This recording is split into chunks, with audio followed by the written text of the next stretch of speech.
Alright, so this is a game that I've been playing for almost 3 years on this service called Giant Multiplayer Robot, which allows for easy swapping of save files. This was a game with 10 players.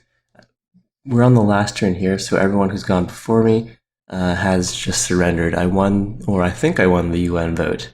We can go and look at the comments here. Yeah, a few good games and victory declared to me. But this game, we had a bunch of special rules. There was no military victory, only cultural, diplomatic, scientific victories were allowed. This was a game that was started almost 3 years ago, so that's in the Gods and Kings era. The rules we all agreed to were there was no city capturing, no city-state capturing. You're allowed to declare war, you're allowed to pillage, capture units, but there are no nukes allowed. So with that set up, I decided to go with Byzantium, just because, well, if you Byzantium is generally fairly useless, and I wanted to make use of their special religious ability to be able to take two follower or an extra belief. And I thought it'd be fun to play a religious war game in a situation where we're not allowed to capture cities. So let's go and play the last turn and have a look around, and I'll answer any questions that might arise. And then I also have the first 100 or so turns in a Google image album that I posted when I had to switch PCs. I have screenshots for most of the other turns as well, which we could go over if there's interest, but they're not currently organized, so I'll have to find some time to dive through all of the screenshots that I've been taking for these turn-based games. But that will be after we have a tour of what's happening in the game. So let's switch over to Civ5, where I do have the save loaded up. I haven't actually played it yet, so I hope there isn't going to be any sort of a glitch.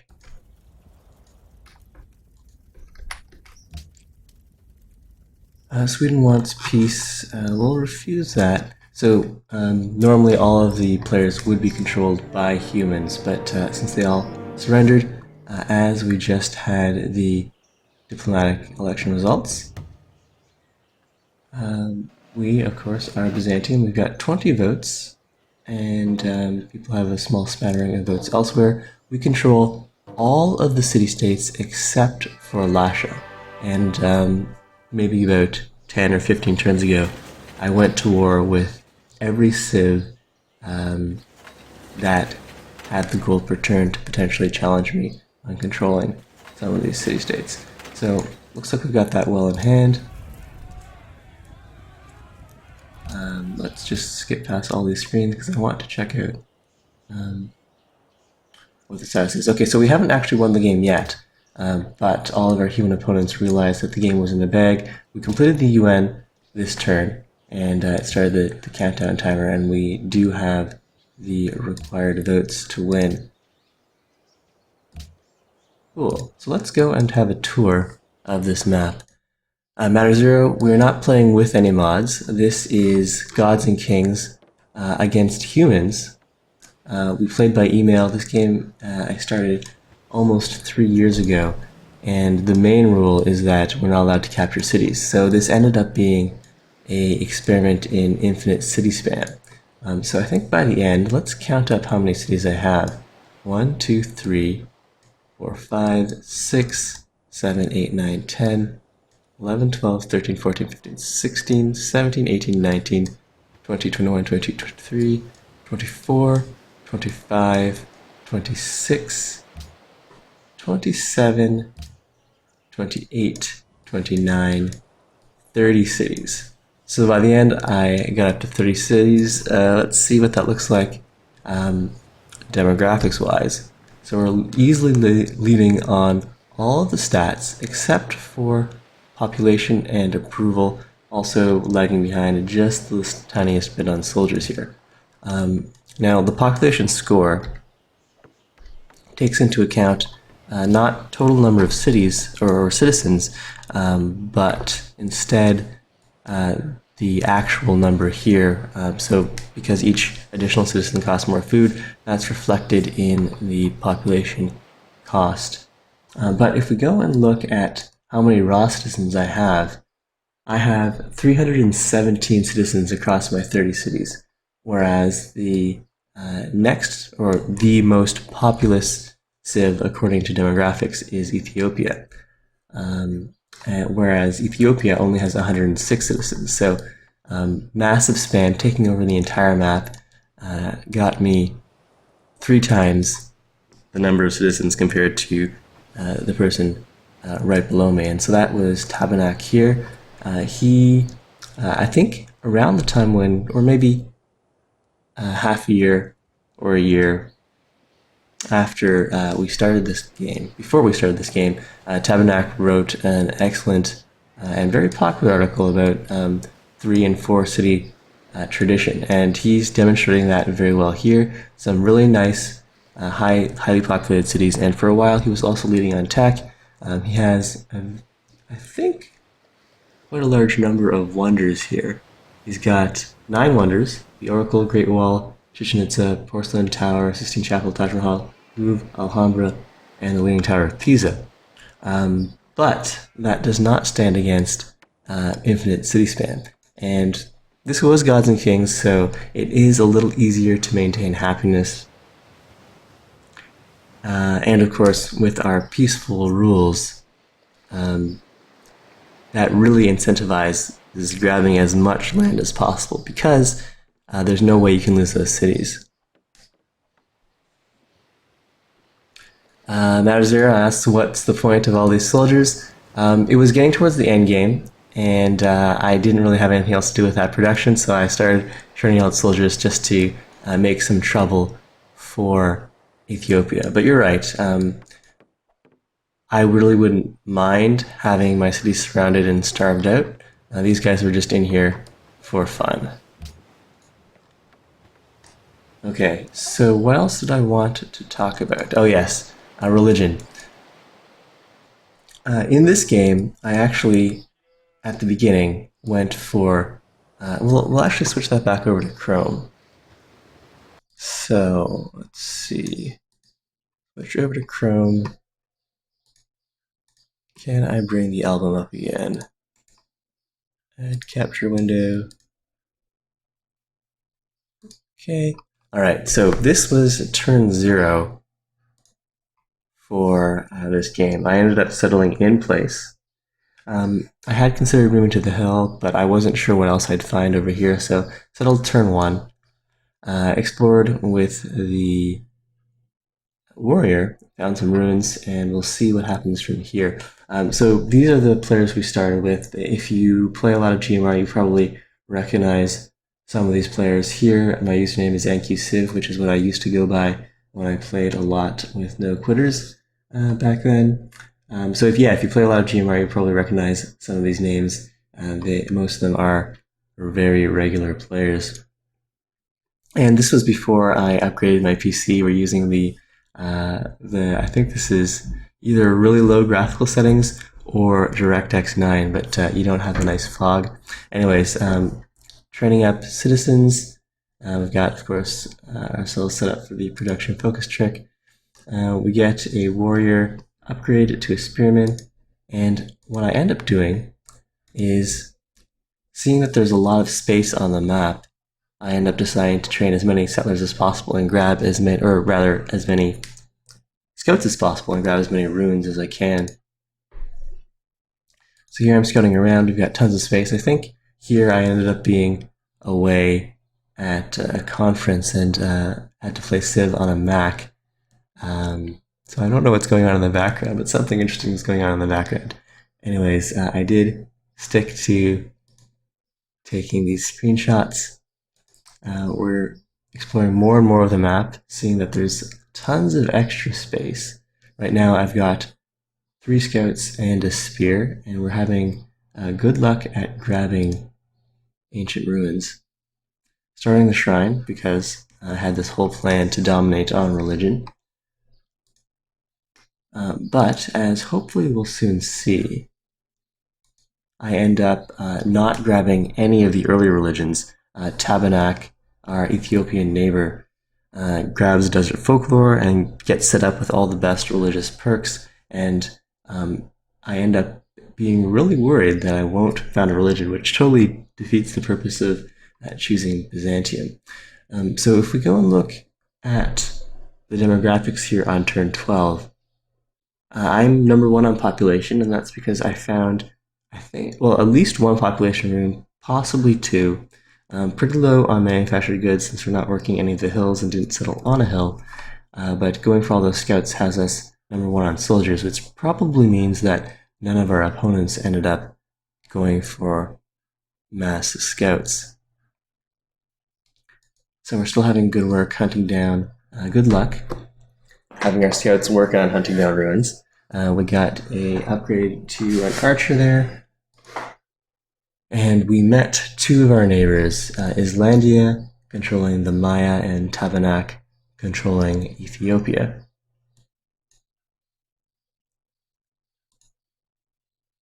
So we're spreading out, noting that we've got tons of space to expand to, and then we start work on Stonehenge because I really want to found a religion, and I thought, hey, maybe I can get it.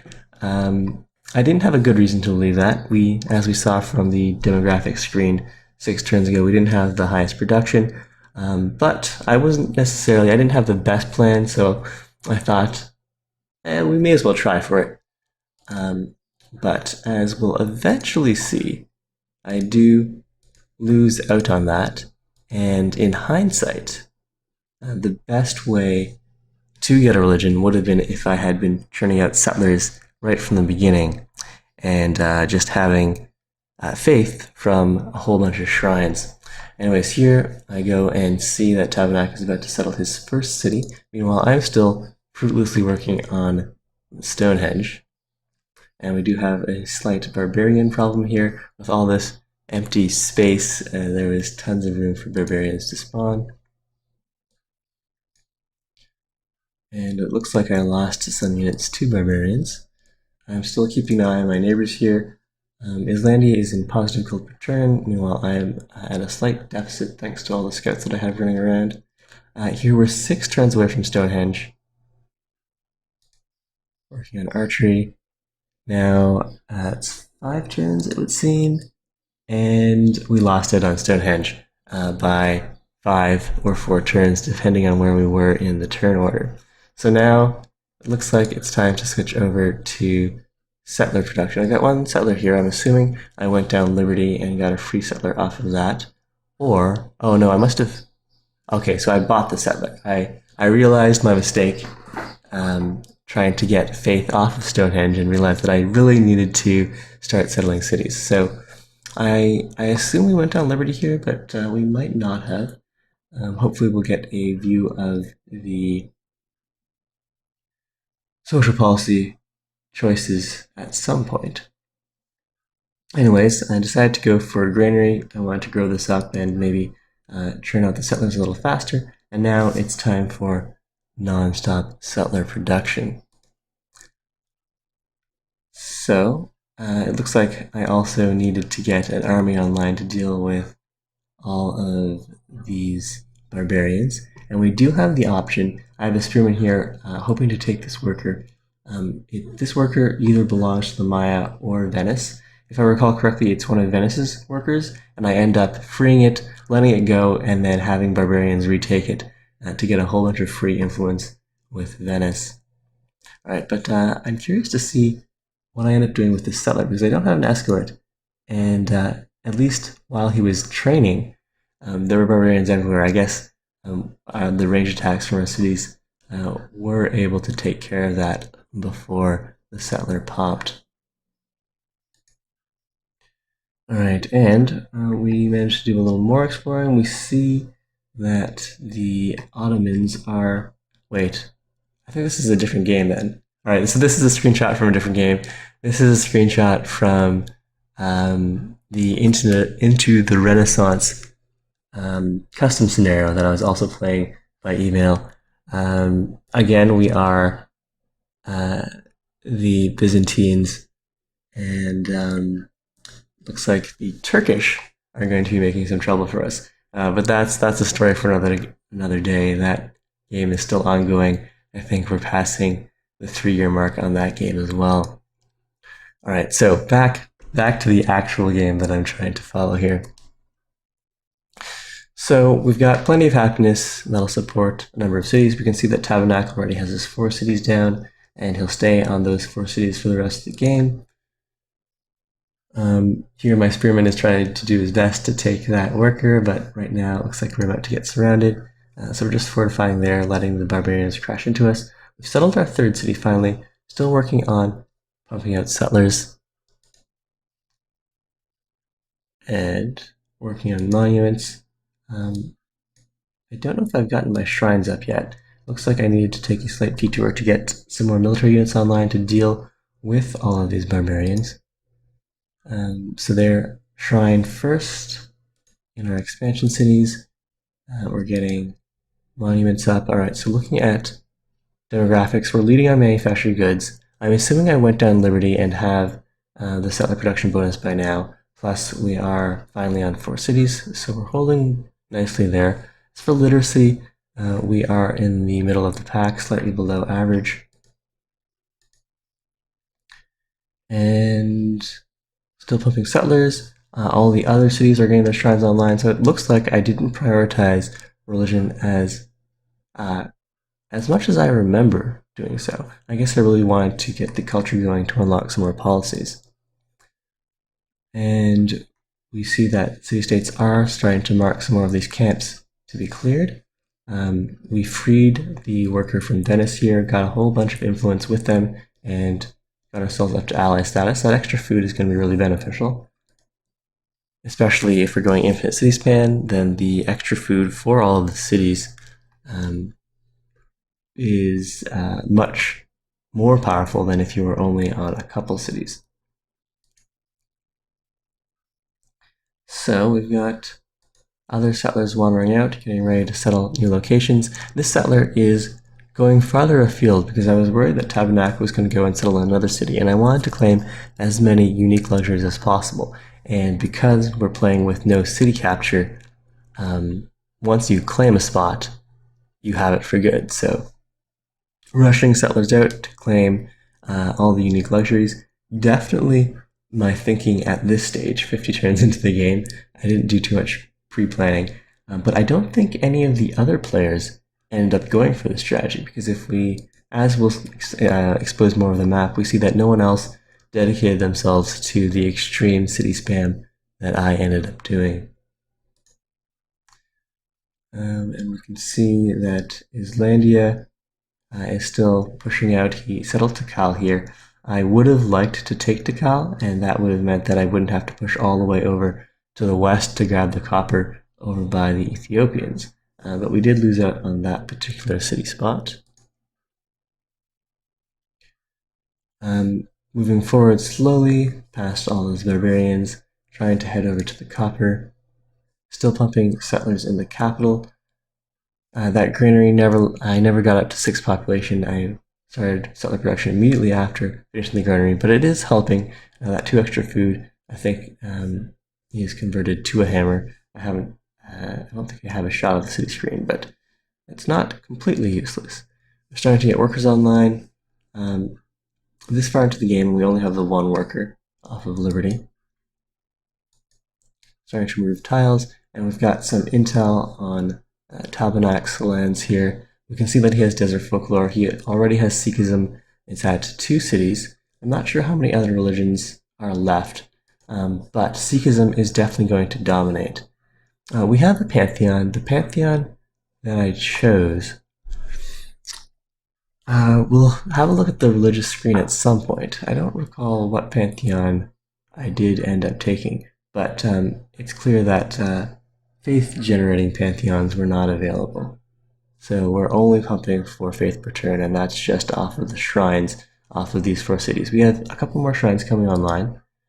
So at this stage, I'm a little worried that I'll be completely swamped religious-wise. Meanwhile, we've got units running around, clearing barb camps, and at the edge of our explored range, trying to figure out what else is happening on this map. We have more settlers coming out, and the capital, it looks like I did take some time off from constructing settlers to build a worker and to grow to 6 pot. We get that worker out, and then we switch back to dedicated settler production.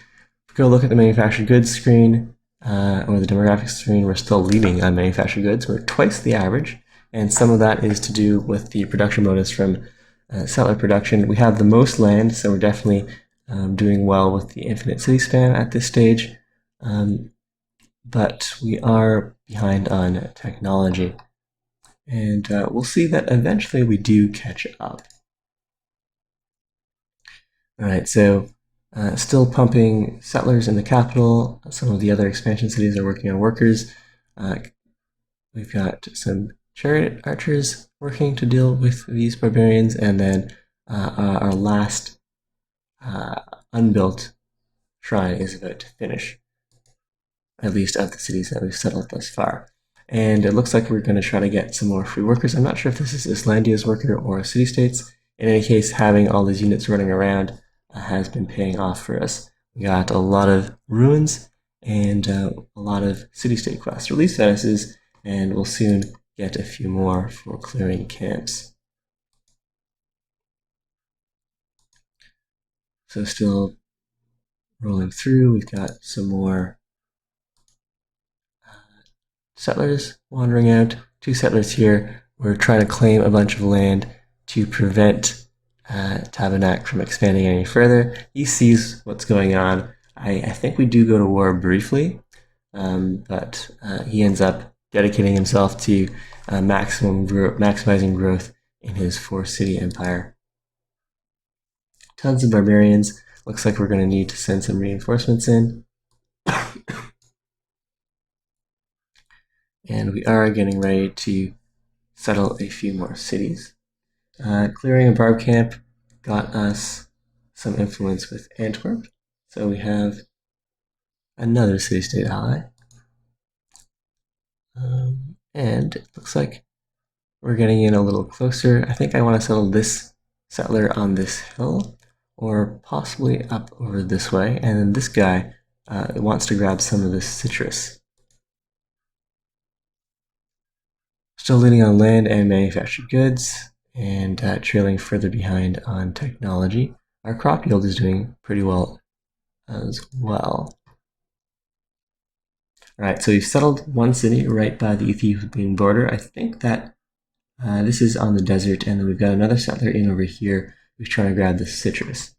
And of course, now Ethiopia notices what we're doing and is probably not too happy with us. We've got another settler, a whole army of settlers walking out to the west, trying to grab as much land as possible and block Ethiopia off from expanding in our direction. Meanwhile, we did free that worker. I'm guessing it was a Mayan worker then, because if it was a city-state worker, I probably would have returned it. It's pretty far away from our cities, so the worker wouldn't have anything productive to do. And there's tons of barbarians nearby, so we could have released the worker, had the barbarians captured, and then liberated again for tons of city-state influence. But it doesn't look like that's what we did here. We probably got a bunch of influence from clearing the camp, though, because suddenly we're at friend status with both Kathmandu and Antwerp, although maybe we got Antwerp a few turns ago. Alright, so having a look at all of our cities here, we have 7 shrines in our 7 cities, and the other cities are working on getting their shrines up here. We just founded this city a couple turns ago, working on the shrines there. Looks like I want to settle this city directly on the citrus, and that might be because I'm worried about running out of happiness soon, especially if I'm going to settle these 3 cities in the next few turns. And it seems like I decided to hang on to that worker because I had a settler heading out to the east to drop a city here, and we need that worker to hook up the salt. Alright, so there's another city settled. I have some gold. I don't remember if I do any tile purchasing because It'd be nice to shut the Ethiopians out of all of these tiles. We'll see what ends up happening. We're getting more influence with city-states based off of clearing these camps with the armor we have spread out. We're still leading on manufactured goods. That number keeps rising, whereas the average manufactured goods is rising as well, but more slowly. Still lagging on technology, now 3% behind the average. But the all-important factors here, manufactured goods and land, at least with the peaceful settings, we're still leading quite healthily on that. So here I am leading on score, but Tabernac, who is on 4 cities versus our 8, or wait, 1, 2, 3, 4, 5, 6, 7, 8, 9, 10, is only just a little bit behind on score.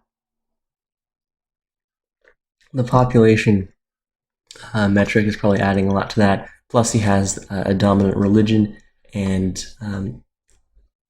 eventually he'll have a lot of wonders. I don't know if he has wonders now, but most of this score, despite the fact that he's 6 cities fewer than us, is coming from the points he's getting off of religion. And we still haven't founded a religion yet. Alright, so walking around, we next turn will have enough faith to found a religion, and 4 religions can still be founded. So we're not going to totally lose out on religion, but we have missed out on some of the better policies or religious tenets. We're also going to grab a policy in 5 turns. Hopefully I'll have remembered to take a screenshot of the social policy trees. Alright, we got up to ally status with Brussels. In this game, controlling city-states ended up being really important. One, because that was the victory condition I was going for, and the benefits of city-states are fantastic, especially maritime city-states if you have tons and tons of cities.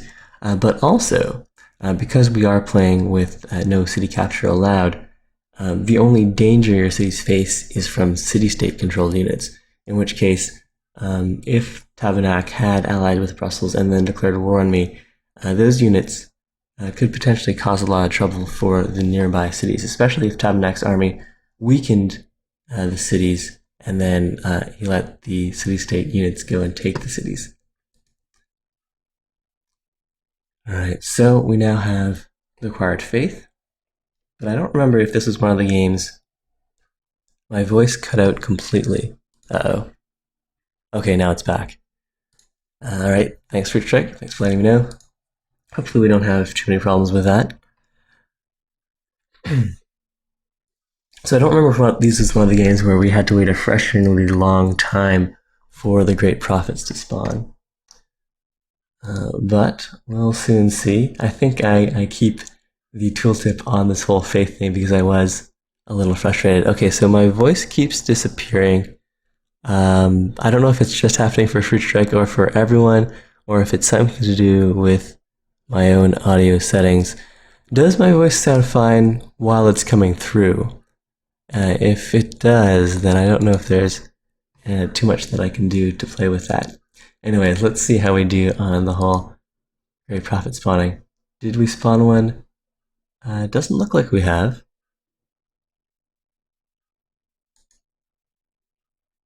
And alright, so it looks like we spawned a Great Prophet. We founded Tengrism.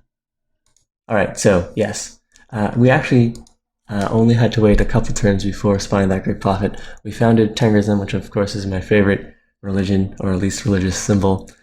And but what tenants did we take? Why did I not take a screenshot of that? Anyways, we did found ourselves a religion. So all is not lost. Meanwhile, we're still continuing with our plan of pumping settlers and going and settling them in every spot possible. One of the religious tenets that I took was happiness off of rivers. So you can see that I'm planting all of my cities along these very plentiful river systems. And for those of you who are looking forward to seeing some off-world trading company, I think we're getting to near the end of this album. at least the album that I have online. Actually, I'll go and post that link in the chat if you want to peruse that on your own. But if there is interest, I do have screenshots for the rest of this game. They're just unorganized somewhere in a folder on my computer. But let's keep on walking through the rest of this album for semi-completion's sake. We also see that Tabernac is running around, probably trying to complete some city-states quests of his own, and I think that's the end of the album. Alright, so a lot more exciting stuff happens. If you caught the beginning of the stream, you can see the end state of this game. If you are interested in seeing more of these screenshots, do let me know.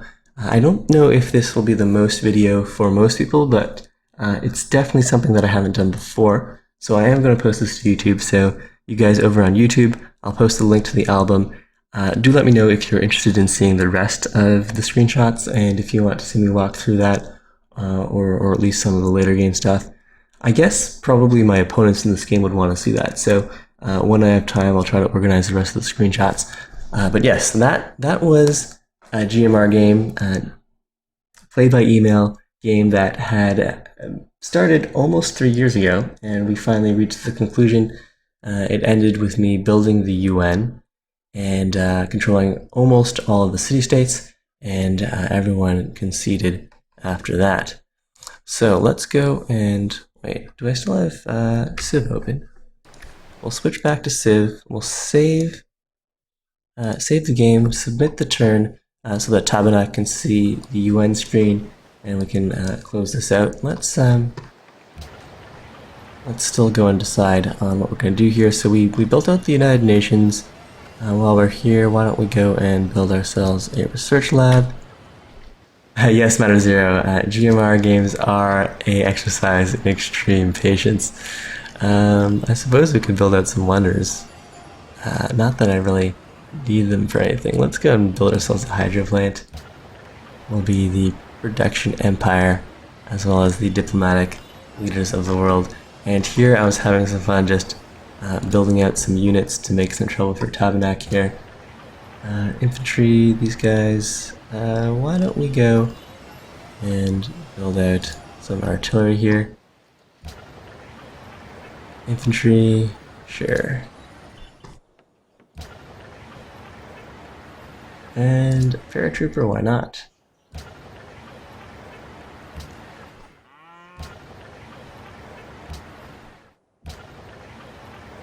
Ah, yes, and okay, while we're here I can see what our religious tenets are. So one thing that we would see if we walked through all of the screenshots is how, for much of the game, much of the early game, Tabernac's religion was absolutely dominant, and then how I managed to push it back, because as Byzantium, I managed to take both religious texts and itinerant preachers. So those two, plus having a whole bunch of friendly cities to set up the religion on, I managed to push Tabernac's early starting religion back to the point where he originally was massively dominating on a number of religions, but in the end I ended up with 61 cities following my religion versus the runner-up Judaism at 22. And we ended up reducing Sikhism to only 6 cities, which in the mid-game you might have been surprised to see. Anyways, our beliefs were +1 happiness from rivers. That ended up being our pantheon and ended up being really useful for the early city spam and quite useful late game. Initiation rights for settling on the gold. I don't remember if we played this on quick speed, but I did convert 61 cities, and that ended up being a considerable amount of gold and ended up being pretty useful early game.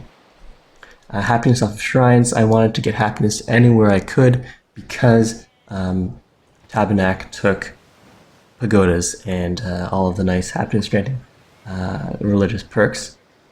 And the other, sticking with the theme of happiness providing buildings, I also went with peace gardens, which fit very nicely with sacred waters because I had to settle, or I wanted to settle, all of my cities on rivers. for Sacred Waters. That gives me a source of fresh water, which lets me build gardens. And then with Peace Gardens, the gardens also provide 2 happiness. So even though we were on 30 plus cities, we ended up being happy most of the time.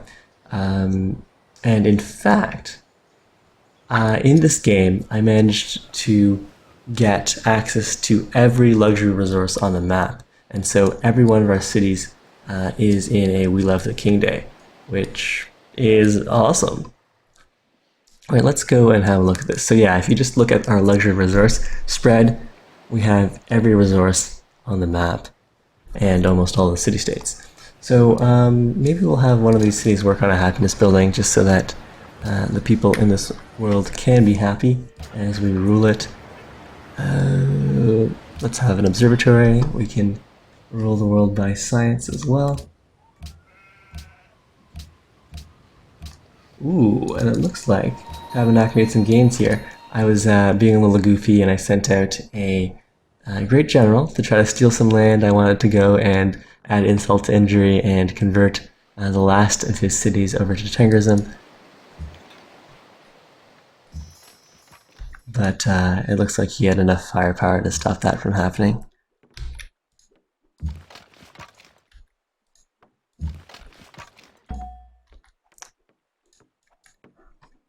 And we can check our policies. So yeah, we did go full liberty. We took a step into rationalism. We went into order, picked up the additional science from factories. We've got tons of factories out there, cheaper gold purchasing, and I really would have liked to complete the order tree because that would have been huge for our empire. But in the meantime, let's go and work on finishing out order, which is what I would have done anyways. Our city's been converted. This was the last city we founded. We sent the settler across the map, across this large inland sea, to pick up the dyes, because that was the last luxury resource that we needed. So this guy is pretty isolated, separated from all the rest of our cities. Yes, Dr. Scratch, I will be playing off-world as soon as we finish going over this final turn of this crazy game. Alright, yep, so we finished the United Nations, we get the vote in 10, and that's a vote we're definitely going to win. Discovered radar, atomic era, huge production, let's go and grab that Coliseum. And we got a Marine from one of our military city-states, so let's give him drill, and he can go and guard our dyes.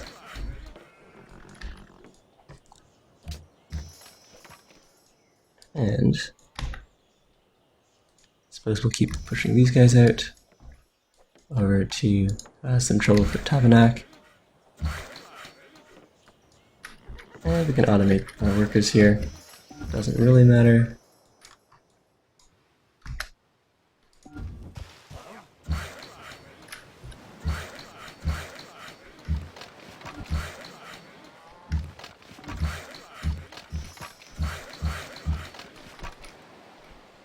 Move stacked unit. And that's good. Okay, so that's that turn. We'll save that and submit it over to Tabernac. You can see that we completed the UN and see if he is going to concede like the rest of the players in the game. And if that's the case, then good game, everyone, especially all of the opponents who stuck it out right to... Did I not save that? It's not triggering on GMR. Okay, there we go. We'll submit the turn. Especially, yeah, the players who stuck that out for all of those turns. But now, time for some off-world.